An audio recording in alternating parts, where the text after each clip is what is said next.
waxaa shir nooga furmay shir aqoonsi weydaarsiga nooga furmay magaalada Lilongwe caasimadda waddanka Malawi shirkaas oo ku saabsanaa sidii loo horumarin lahaa aqoonsiga iyo diiwaangelinta dadka madaniga ah waxa afka qalaad lagu yiraahdo identification registration iyo civil registration shirka si wada jira u furay wasiirka arrimaha gudaha iyo arrimaha federaalka iyo dib u heshiisiinta Axmed Macalin Fiqi iyo wasiirka Homeland Security-ga waddanka Malawi shirka wuxuu socon doonaa 4 cisho waxaana lagu gorfayn doonaa sida ugu wanaagsan loo sameyn karo diiwaangelinta dadka sidii loo siin lahaa aqoonsi national ID card iyo sidii loogu diiwaangelin lahaa civil registration systemska waxa Malawi loo qaatay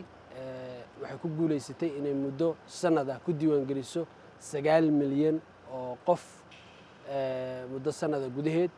taasoo ahayd tusaale fiican waxa maadaama aan hadda Soomaaliya ay maaragtay September 2023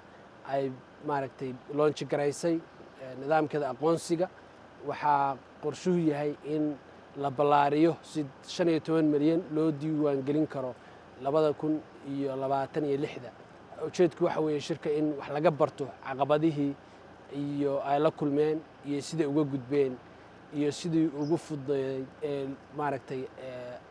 diyaar garowgii ay u sameeyeen dhinaca tiknoolajiyadda operationska iyo outreachka dhinacyadaas oo dhan waxaan kaloo tegaynaa meelaha ay diiwaangelinta ka sameynayaan degmooyinka qaybtood waxaan arki doonaa meelaha ay ku daabacayaan kaarka aqoonsiga iyo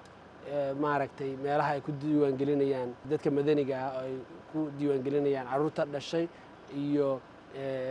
dhimashada sidaas oo kale iyo nidaamka sida u maamulayaan shuruucdooda iyo legal frameworkskooda iyo maaragtay governance systemkooda ayaanu insha Allah hadii lahaydno aan arki doonaa intaan joogno waxaan kale oo la kulmi doonaa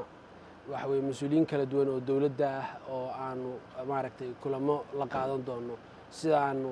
uga wada hadalno iskaashiga si aan u xoojin lahayn iskaashiga labada waddan ee dhinacyada aqoonsiga iyo diiwaangelinta madaniga